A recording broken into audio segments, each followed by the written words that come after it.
Assalamu alaikum wa rahmatullahi wa barakatuh. Wa alaikum salam. Baganda bafe bali abalala omukama mulungi. Omuyibo kaleka yo bagamba atusosodde. Erinnya nze retired Lt.Rtd Wasswa Juma. Nze chairman wa Abazirwanako mu National Unity Platform. Okay. Ogutali musango. Simusango. Nebaza Katonda okumpa omukisa. Okubana kubuuziza nti gye bali. Ibo bayitirivu. Atosobola okubeera chairman nga tewaliwo bakolonze. Ezofuna obufo. Munange nga tolina bwokunga. Tekisoboka. Politically bw'oba ng'olina ekifo ky'olina lazima oba n'abagoberezi. Olano abasumba bano bangi balina amakyaki mangi naye buli muntu aba n'abagoberezi. Agamze nsabira wa pastor gundi naye nga bonna balokole. Neyanziza okumpa omukisa. Nze nno nina omukisa tibakama bange bano biboogera. RDC aji byayogera byonna sina kyesimanyi. Muganda wange wa national chairman oyo anaatera okutuuka gyenji kati bw'owuliriza state statement ze zakozaawo nange mabega nali bwe ntyo. Nze nno naweereza NRM nagireeta mu buyinza najja nayo nga nina emyaka 10 n'egyo.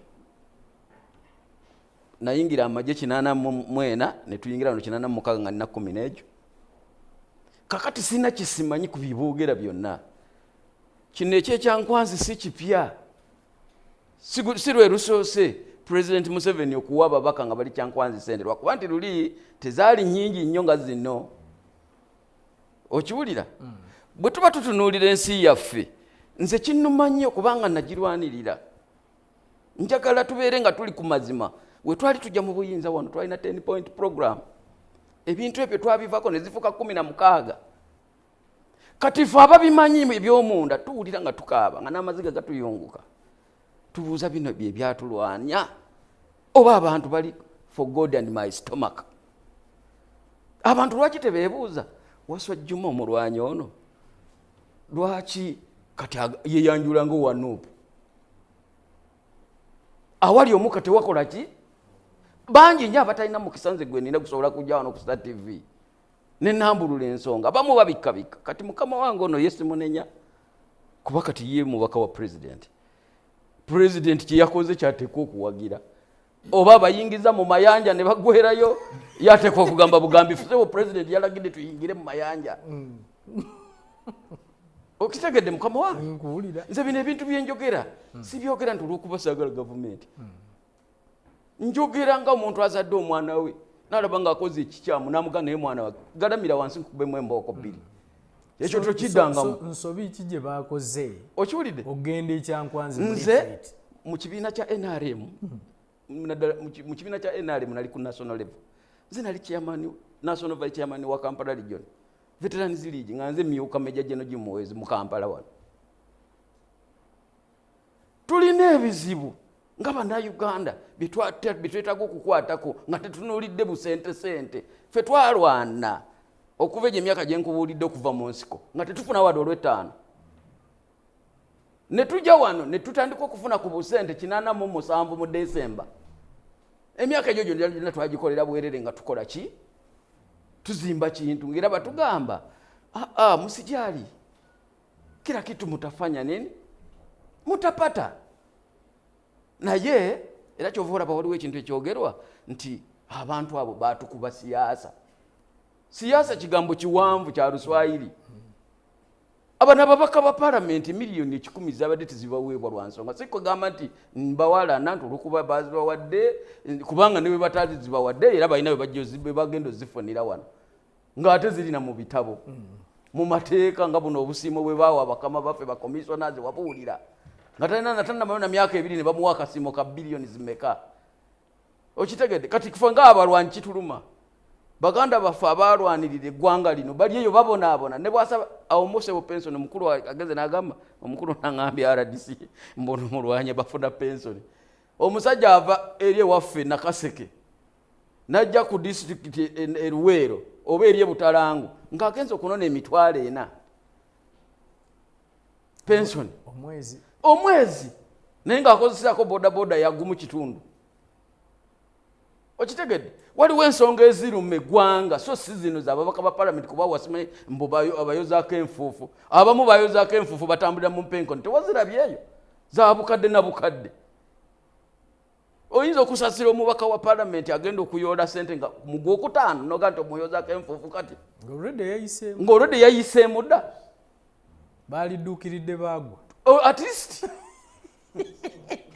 bali mabanja naye ng'ate yagwa abamu waliwo omukazi wano mulabye ku social media wa NRM simanyi Mbabazi tomulabye busebo akabye yeevulungula bamubanja emitwalo 73 wa NRM ayambadde bulungi uniform ye eragudde n'agamba munyambe bannange bamanya emitwalo 73 n'oyo omubaka wa palamenti kati sijja kwogera mu mannya gaabwe kuba mwenna mubamanyi ekirala twali ne president Museveni nga nkyalimu NRM kuba nze opposition nakamala emyaka 3 nga tuyekolola nga tumugamba ow'ekitiibwa president twafunye ekizibu tubadde mu kalulu kubanga nze nesimbawo ku bwa Meya Kawempe ku kadi ye NRM ekisanja kino ekigenda okugwako tebaatuwa ssente ono byagamba mbu bawa abapulaga beyala bagende banoonyako twamugamba atuyamba tufacilitating tukubeko bipande tukole bitya kubanga ebiseera ebyo weevu ya nupu yali nkambwe ng'ekyaffe ekya NRM kye tutimbayo kye batimbulula bano bakimanyi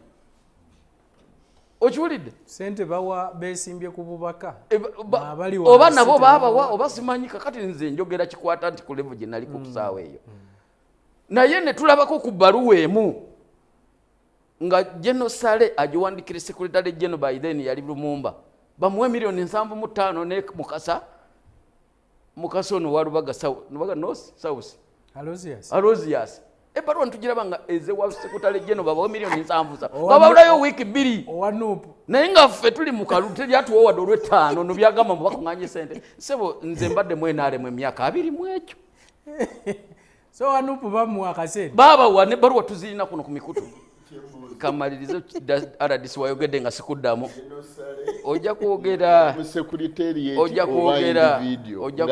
lindako ow'ekitiibwa nze nange nabadde nsobola agenda mu maaso kaakati ne tugenda ekkolero mu kisaawe nga tumugamba naffe y'ensonga y'emu naye olw'okuba akimanyi bulungi nti mu palamenti gye bagenda okuzanyira obuzannyo bwabwe babba obuwumbi n'obuwumbi bo abawakeya okusinga bannayuganda abalala nze President Museveni simulinaako obuzibu bwonna obuzibu mbulina ku gavumenti wadde newankubadde yagiriidinga bakola ebintu n'owulira nga ffe abalwanyi ng'oyagala nakukaaba oba oyagala nakweteeka mu gwoffe ate nze nensaba ekintu kimu yatugamba nti musaba akalulu nti abantu mubabuulire bye mugenda bakolera sente mubawa zaaki bwe bati bakulonda balekeyo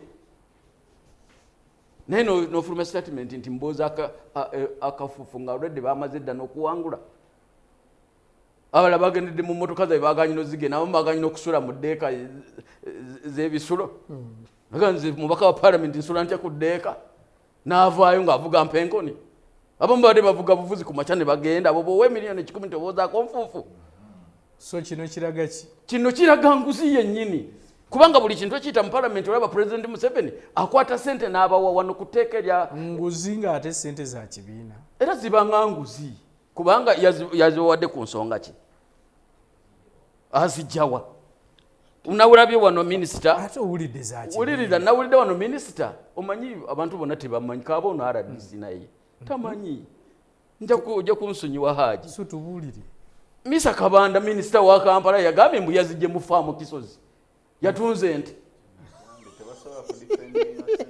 okiwulidde buli muntu ayiwa n'ayogera bibye Honorable James Kakoza agambye nti abantu omuntu akuwadde ate omubuuza wazijje abantu baagala ssente ati bana kisubi nga maliriza nze neebaza bwe bazikuwa obuuza mbuuza zifuddewa malirize kati neebaza Katonda nti mu NRM mbadde mwera ndi pioneer nnyo kubanga enamba yange eri 421 4291 okiwulira ebyo byonna bano bye boogera tewali kisimanyi nakyo wabula ntunula butunuzi nembakeneka nengalaba nno so olabawo obwagazi okulwanyisa enguzi obwa tebuliwo wano omukyala Betty Kamya nga bamuwadde obwayigigi yalondoola n'alondoola waliwo abanene buli lwe yawetanga bwati ng'alaba bayingira wali nakasera awo n'agamba pulezidenti ow'ekitiibwa abasinga nganda baweta bayingireyo wo n'agamba kakana bw'onoobalemera kenyise ndi bajja zitwala ebweru bazimbe ebizimbe ebweru baleke kasita bazinvestinga wano oba olwanyisa nguzi wano prime minister ali mu sikando y'amabaati vice president ali mu sikando y'amabaati speaker ali mu sikando z'amabaati baminisita balugoloobe naye bakutte nandutu babajereza bonna abo naye tegaali amabaati mwaga kavalinga mwe saagala bawano ku Star TV era bagakkiriza tebagakkiriza nandutu yeka ye yagatwala bonna baali bakutte ne babatwala eruzira tumanya nti waliwo okulwanyisa enguzi nga ffe abalwanyi awo twalisanyuse ne bwe tuba tuli bubi kuba ffe tuli bubi abazirwanako tuli bubi naye bakama baffe bano kati babawa nti representative wange Butambala yalowooza nti buli kimu kyagwe ewe Butambala baveterani solo bayitanga noba meeting gwe si kumusaba bajja n'omukubirayo mufunze butono nga nzire ewa Musumba nako alina we yalwanira naye alowooza yikaye yalwanira nkugambye era nkabye abalagiri bali kakati don't accuse me nze NRM gyoyogerako gwogambye wajja mu 83 84 waliwo abatandika mu 80 waliwo abafronasa gweoyinza okulowooza nti gwe omanyi nnyo NRM yes ogimanyi naye ogimanyiiko ekitundu eky'obulwanyi mu ntalo ng'omusirikale kakati waliwo abamanyi NRM nga political organization yajja etya ekola etya ebintu nkunnyonnyodde bulungi sente bwe ziva sente be baziwa bennyini era be bagenda ozikomyawo era abo abazifunye bafunye ez'abannaabwe ono yali ku district nze nali ku national level wetutuukidde wano byonna byetwogera tujja kwogera ababbi beyongere babbi tulinga bataliiwo na ku nsi tekyolaba nkugambe kubanga enkya simanyi oba nakulabako kubanga ebingenda okwogera ssebo bayinza okugamba naye tumukime kubanga kati pasita olina okutusabira nnyo ssebo ndowooza tukyazeeko ku kyakiyo kafeda bakakwate kati nze bwenfa olina okunziika ssebo yegwa nziika sebo kafeda bakakwateko eri bireme genda kumpewo nedda ssebo ekisooka yogera buutu President Museveni muwambi ye muwambi yatukola bulungi nti ye yatusooka mu bintu bino nategeere nti leadership was about sacrifice nasalawo ye Obote n'abavaako mu State House. He was comfortable naye kinsanyusa nti naye yava mu famire enjavu ayinza okuba nga yava mu famire enjavu okusinga neyange ye Kasese naye omuntu Katonda bwe yamukwatako nga Katonda bw'anoonya abantu abava mu famire enjavu abalema abatalaba ensi benyooma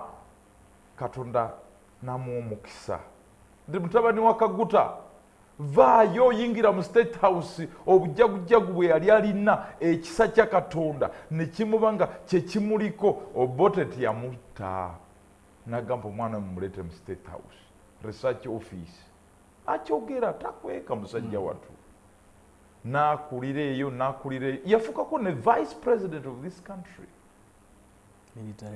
nga stabesinga ku nguzi talyangako na nguzi ebiseera ebyo ya opposinga mu meeting n'aba opposinga deal eyo kugenda okulutinga Congo mu biseera ebyo mu myaka gye gino actually yalina muto 20 between 20 and 30 years yali clean, very clean man n'abagamba wayi commission eno y'amagye gye mugende eyo nze kangende musiko mu byakalulu ne bwe mbanga siyenza wangule naye on behalf of DP mwe ba DP muli bakawadi kangende nwanirire ekikubanga okurepinga bakazi amagye gaku no one is managing discipline of the army nasalawo yeti yafayo bani amugoberera obani atanamugoberera only 27 people ne bagenda mu nsiko bali tibaina na muntu ziwera naye olaba risk of a man nga ina vision nagamba nedda banasangayo musiko nagenda nakuba ekikopo myaka 5, not only 5 years. Actually, he's a blessed man.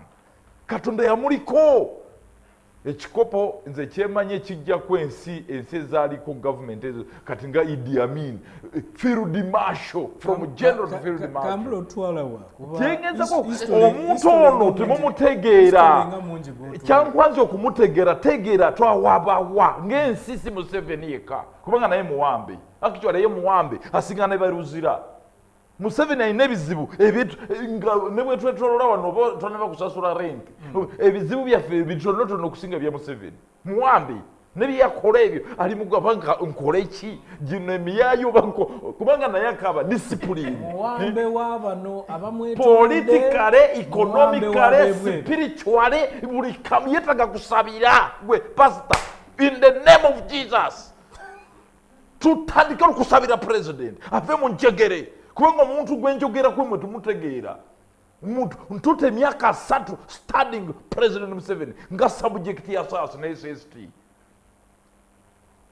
Omusajja oyo alikuwa amafuta ago baba chweze obaki naye nze kyemanyi amafuta ago nga bafarawo bwe bali balina amafuta obudde ne butuuka nga tebakyala bakatonda waabwe. Kubanga embeera beetolola abantu abaliko ebikolimo bakabaka nga tebakyala babulungi. President wange muwambe. Ekyo nsoka kitegeera. Then ekyokubiri kangenda nawo ku kinyusi kyosebo. Ekinyusi ndi bwoba otegedde president after 40 years.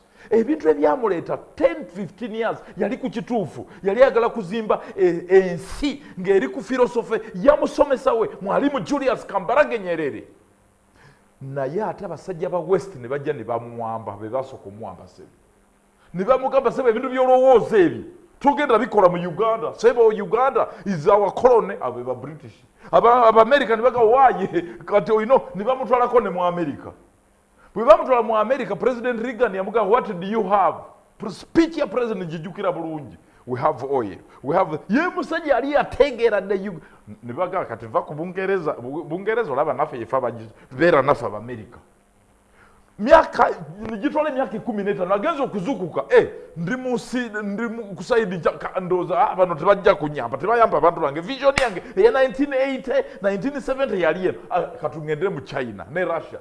It is already too late. Brexit tesobola muyamba. Nekino kyana aligned movement. It's all about now global politics, not local. Kati Kyankwanzi gakyali mbabaga kubanga kyolaba Kyankwanzi is he wants to hand over political ideology to a people who are empty. Kubanga ye ya concentrating ku bintu ebiri naye neera biri ndi he has to nurture a generation egenda okubeerawo beyond him so that they drive his legacy. Naye agenza okujjukira nga omuntu gwayagala okusomesa takoze reforms gwe omutwe gwo gusobola content kigusobola okuholdinga kubanga bw'okwatakanako kanasari notandika okakuba Russia was like this, America was tikategira level ye ya content oyo tikaina nurturing ground okuholdinga capacity of the leadership n'obukugu bw'oyagala omuteekamu and A6 chap bw'oyagala koleki A6 chap omubi w'okukyalo and in this splendid cadre independent, much of many of them were NRM independent leaning. Already very indisciplined, very tibasana na Kyankwanzi, already akasasirwako kawade sentence afe. Abo bonna bakubibwa migo nga bavaawo. Atenge ekimu ku byayogeddwako discipline. Already okukulagirira muwambe akaba Museveni akaba tukane mu kisenge na ndowooza nakaba wowe kubanga tamanyi whom to deal with. Ekyo bwe nkivaako n'agamba philosophically and strategy tebatusobola strategy what Museveni ayagala term limit zikomewo naye tebakitegeera kubanga ayagala ku hand over country gye yali ayagala okuzimba naye ngasuubira ffe nze naawe tusobola okikola naye ife tulowooza bwe tugamba restate term limits and age limits ajja tukuba emigo neda wali mu buliri bwagamba you get the point. Naye that's why now people who are beating Inupu Mbasasira abantu abavuma DP abantu abakuba Jema ne need Museveni, that's why ali mu kuyiga bano batima naye bwe batuuka balowooza bagenze kulya. Museveni ayagala abantu abali independent mind bazeeyo Uganda eri ku line kubanga yekyamulema bamuwamba kati ekisembayo ssebo is now emiliyoni 10 kitegeeza ki? Emiliyoni 10 okuziwa abantu abatali batuufu ayina okikola kubanga naye akatebe ke kookya okubeerawo next day abantu bano ba parliamentarians munange bayinza okuwa another term, another peaceful mind kubanga n'emyaka alaba nga takyatereeza. So niŋŋambe nti omukulu atugambye wanaga it was a test on both sides, on the side of the Koshuma kubanga naye abadde atunuulira naga kati mu bantu bonna basirusiru bano tewali muntu ambuzeewo besente zino nazigyeewo namanya nti kati nze ngenda kati Museveni takyafa ku birala afa ligase teri muntu yenna asobola okumbuuza ku bantu bonna bano whether what I'm doing is constitution. These are not politicians, these are just kids. That is why musaba atandika okuappointinga abakulu bane abantu abato abakadde abagata kolewo kye bayita Directorate of Government Realignment kubanga ne Trump yakikola Elon Musk nagendayo ka department yo kamuyambako naye olwokubeera oli businessman omuntu walemera okuzimba political party headquarter alinga omuntu abadde abensi yonna nayerabira okugula underwear owulira gwe sovereignty law bill ogireeta otya nga ddala oli muku yes nkiriza orders UPC 669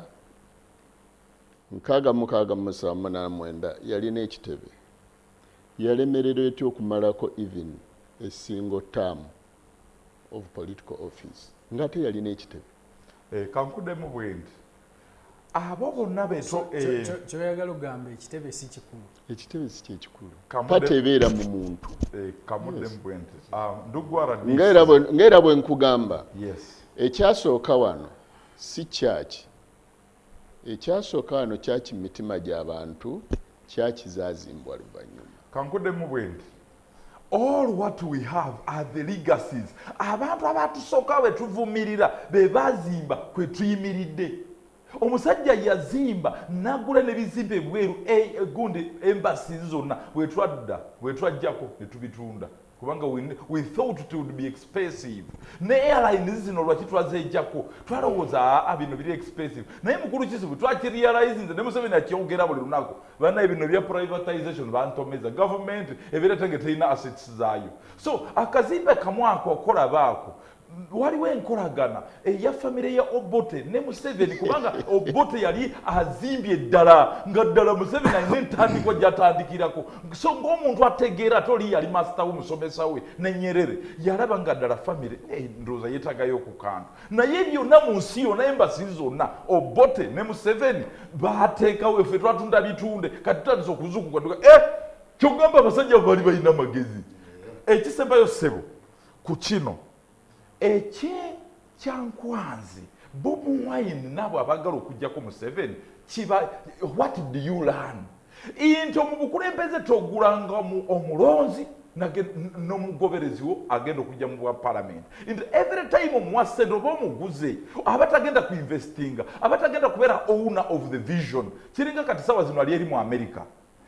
America has awarded me 3 strategic awards. Nyina gye bayita Recon Military Award ari awarded by Foreign National Security Specialists. Njirina naye sigende eyo ku meeting aba president ba America mu China where South Korea nvume ensi yange. What I do is sawa zino ino kimanyi nti oli mu America naye America bwate benyini bebakwatagana ne Museveni ate bebasupportinga ebintu ebigenda mu maaso wano. So what do you do is that now okujjako nti oyagala kuba president America ye abuser number 1 tukikirize tukigana bino bintu bya democracy. What you do promote Uganda na Uganda you invest in leadership capacity kubanga Muzeyi Sawazin anytime he would wish to have the following leadership in our country: open schools, support roads, support health care, human rights abuses. Museveni abantu be nga ba abusing balekerawo. And as America talk to President Museveni akakisa kuyendika ko yende badaka neda tukomao sibu tukomao kubanga ensonga nyingi nkweyanziza oyogedde ng'omuyizi wa diplomacy ne global studies nkuwuliriza bulungi naye ndowooza awantu awo tukomaawo kyankwanzi kubanga nkimanyi tebiggwa. Kazibwe njagala kudda gy'oli naye mubufunze nkuwulidde ng'oyagala okukoona ku bagwa lino erya sovereignty twagala tulikoonekoko katono nnyo nalyo tulabe kubanga nalyo lyafuuse ensonga naye simanyi Kazibwe oba olina ky'olyogerako okutwaliza wamu. Nalabye baganda bange bano abanupu nga bagamba nti litagetinze bo kubanga osanga be babadde balina ebigambo bye boogera sayidi eyo naddala ku ggwanga lyattu Uganda. Olina ky'olyogerako ddungi oba ligenda tukwatirayo ffenna? Etteeka ddungi naye challenge tutera okubeera nayo mwami Kisubi nti tetuteekateeka abantu baffe nga tuleeta amateeka. Ekyo kimu. Ekyokubiri tetufuna opinion kuva mu bantu. Nze ntuula nga architecture w'etteeka ntuula nenzibiriza n'endowooza then I produce something on the table. Netutawa opinion ku bantu ekintu bakiraba batya because etteeka ddungi naye mulimu obulumira bwetaaga okukoonako. Kuba byendaba abalinga aba opposition nti NGOs n'okuyingiza foreign money ebintu bibadde clear. Financial Intelligence Authority ebadde ekola omulimu gwayo mu kumonitoringa ssente zino era ebimu ku biraga ne recently twalabye ku Uk airport batukutte $10.2 million. Kitegeeza buli currency eyingira bazimonitoringa. Ekyo nti eggwanga okutabanguka kyetaagisa resources. Kati bwe batateekawo regulations ku resources eziyingira kyaffectinga. However nti tosobola kugamba nti oregulatinga ssente eziyingira ng'okyasaba obuyambi. Okyasaba ng'eggwanga because okugamba nti tuli independent twetaaga that sovereignty independence tetwetaaga buyambi. Tetuba tetukyetaaga buyambi because UNAID jo nalabye ekiwandiiko America kyeyafulumiza n'ekiteeka ku mukutu naye tegenda kuddamu kuwa buyambi nsi zonna nga ne Uganda mweri naye egenda kukola kye tuyita trade. Is it trade ki nga bagenda kuba mugenda kubanga mukola mu trade okufuna obuyambi otuguza kino nitukuwa kino naye tetugenda kuddamu kuwa buyambi buno nga President agamba alwanyisa nguzi. Kati bano kye yabawadde ki? Nalabyeko ababaka era ekintu kino afanda radisi simanyi report gye munaatukolera abantu baffe bali mu NRM Kisubi nga babaka nga bw'obaleeta wano ku pano tebasobola kudifendinga state president ze yabawadde. Lwaki? Nti tulina amasiga asatu. Tulina judiciary, tulina executive ne legislature. Naye mu byonna essiga erisinga okubeera ekkulu lyerya legislature. Lwaki? Nti erigenda okusupervisinga executive ya president. Kakati omubaka executive bwakwata n'amuwa n'atamubuuza ompadde nga chairman wa kibiina, ompadde nga president, ozijje mu classified, ozijje mu donations ziriwa. Nina ababaka ku mikutu egisinga nga tebasobola kudifendinga ssente ezo. Kyovula mbadde nti gwe bakubire oba baweereza obubaka nti tebafunye abiri kubanze obujulizi mbwina nti bazifunye. Vunanibwako ssente mu kibiina ky'NRM ng'agamba nti ssente za bannakibiina kakati so si za mu kittavu kya ggwanga anti nti kubanga wali eri mu nominations biki mwasonda ssente nyingi ezayingira ate n'ab'emikwano baleeta ssente nyingi so bwe nalabya nnyonnyola anti National Treasury Honorable Nekesa, Ambassador Nekesa ekintu kyabadde agezaako okunnyonnyola ekyo terina omwakiwakanya wa ssente wajje ziva naye obuzibu bwe tulina kintu kino tuzze ku mikutu kuno nga twogerera nti monetarization of politics egenze kutta buli kimu. Ababaka abo president bagamba beekubeko enfuufu akagambo ako kwekubako nfuufu kanene nnyo. Lwaki kwekubako nfuufu? Honorable akimanyi nti ababaka abo bayita mu kusoomoozebwa okuva lwe bayingira akalulu paka we bakavaamu ekitone nnyo. Nina omubaka yagambye nti ye yaspendinga $800 million. Kakati okumuwa $1,010,000 oba tolina nfuufu gy'omukubyeko. Kituufu. Kwa spending milioni 8 mu kamyufu ne faino. Kakati kizibu kyaffe kiriwa nti tukompeyaringa sente tuli mu buweereza oba tuli mu kubyanfuna. Kakati omuntu waffe atulaba wayagala nnyo okuweeyinga.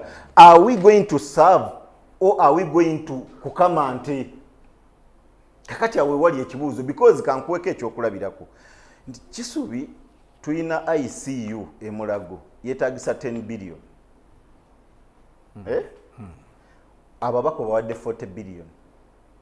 Kakati omuntu waffe owansi because abantu baffe batuula ku TV ne batulaba omubaka waffe agenze tukiikirira era badde balinda okugamba nti nga bareizinga nti excellence no chairman w'ekibiina kyaffe tukwegayiridde ebizibu byaffe biruma abantu tata totuwa 10 kireke tusooke tumalirize ebizibu ebiruma abantu teriyo mubaka ne bw'obakwata n'obazza n'ofulumya omu ku omu n'omubuuza mubaka gwe tusooke ku bizibu ebiruma abantu oba tusooke tukweka 10 agamba bakimpe webale nnyo kakati ntuddeyo ekibuuzo kibuuza tugenda mu kusaavinga abantu oba tuli mu byaffe assumption omuntu waffe mukomansimbi gy'abeera nayo nti bakutte mu kitavu kyaffe ekyo njagala kibawo okuyiga nti mwetaaga okwawula pate ne gavumenti.